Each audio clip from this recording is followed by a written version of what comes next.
So my MBA was very case studies based. What is your thought on like just studying case studies that have already happened? I have no idea why I got an MBA. I'll be honest. It had an econ focus. So, it was more of a study of economics, learned a lot of the math side of it, a lot of the actual hardcore. How do you do economics when you start getting into behavioral and psychological implications? That's how I got into neuroeconomics and behavioral economics and got really heavy into decision support and doing all of the data science to help that side of the field. So my MBA experience was a little different because I pushed into a different direction. But yeah, the MBA side of it, I do not understand why I went to school and got an MBA anymore, because strategy is 100% not legacy. And I think if you look at, there was a hard line that analytics and BI really cut into strategy, where you have legacy strategy before it was data-driven, analytics-driven, and now model-driven. And then everything else is after. So the case study approach to the MBA is great because you have digital metaphors and strategy metaphors throughout that. And so when I teach it, I use storytelling, I use case studies to explain how we as data scientists actually do this stuff. That's the important piece of an MBA now, is understanding how to use data, how to use models, how to create an evidentiary support for strategy so that you're not testing your strategy in production. That's what legacy strategy did. It used case studies. It said, this is how this company did it, or this is how that company did what you want to do. Therefore, do that. And then quickly transform. But by quickly, they meant yearly. Strategy moves and business moves way too fast. That doesn't work. Strategy is now adaptive. It's data-driven. It's model-driven in many cases now. Companies are getting close. Like if you look at Facebook, Amazon, they look like they're beginning to get to a stage where they are deploying near dominant strategies. I think we're in a different place now when it comes to strategy. Yeah. So basically what you're saying for layman's terms, because I love how I feel like I'm just like right on the edge of like my understanding, because you have a very different vernacular than I do. So I feel like I put it into like layman's like work, like everyone can understand. So essentially, like if you're trying out a new strategy, you're talking about like beta testing. So instead of saying, all right, here's a model that worked in the past and we're going to try to use this, you say, oh wait, let's come up with a new idea. I mean, I'm doing this with the apprenticeship program, where it's like, I mean, it was really stressful though, because it started this year. I had one of my podcast fans reach out and said, hey, I will do anything to be able to work with you. And I was like, well, I've been kicking around this idea in my, of putting out like this kind of new program. Would you want to be kind of customer number one for that? So then I had to figure out how to fill a cohort. So I wanted to put together a cohort of 4 people. Then I had to figure out, all right, well, is there even a demand for this? So I had to go reach out to my network. And I was building the supply and the demand simultaneously. And I mean, we've had 50 people apply. So I think that we're hitting on something that is kind of an in-between in the education space, because it seems like you have $50,000 college degree or you have like a $9.99 Udemy course. This like in-between space is kind of uncharted. Like, there's some people dipping their toes. Like I know Maven Analytics is putting together like a boot camp. And I know the boot camps are just, it's like the Wild West right now. I mean, they vary widely in quality. So essentially what you're saying is they're coming up with an idea. Instead of checking in a year, you check in 6 weeks or 2 weeks, or, I mean, it depends on, I guess, how quickly you can get that signal, but you're testing and validating as you roll out the program. Well, what I do is for businesses. And so usually in mid-sized to large companies, Fortune 100 companies, some of these have never, and you don't know how many big companies that are over $1 billion that do not have a strategy function, where Really what they build is just a list of tactics and goals.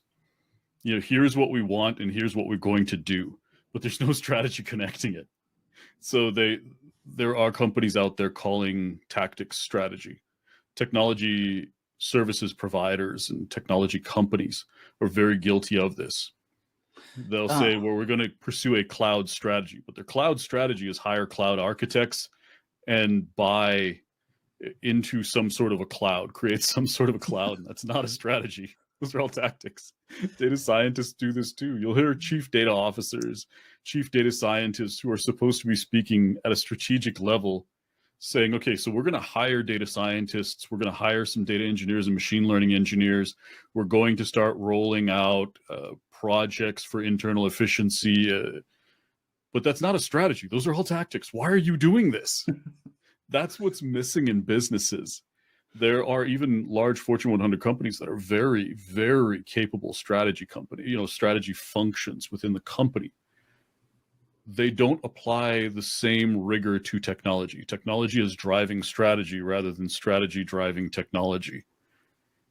Interesting. So you look at this and it's confusing to see how the company has survived and succeeded with strategy. However, when they look at data science, they say, but not here. No. We're gonna let the technology tell us what to do. And it doesn't make any sense. So when I talk to clients and I say, this is backwards, they go, yeah, you're right, it is. How did it get this way? So do you have an example of, okay, first of all, I want you to break down the difference between tactics and strategy. So I was about to jump in. I want your... No, go ahead. No, you first. Well, because I'm realizing that I think what I do essentially in my consulting agency is help. I'm trying to think whether all right, let me lay out what I do typically with Silvertone Analytics clients. They will come to me and they say, we got all this data. We're just doing like nested pivot charts. And this is how we're like looking. So what I'll do is I'll put together it's like a sales interactive dashboard in Tableau.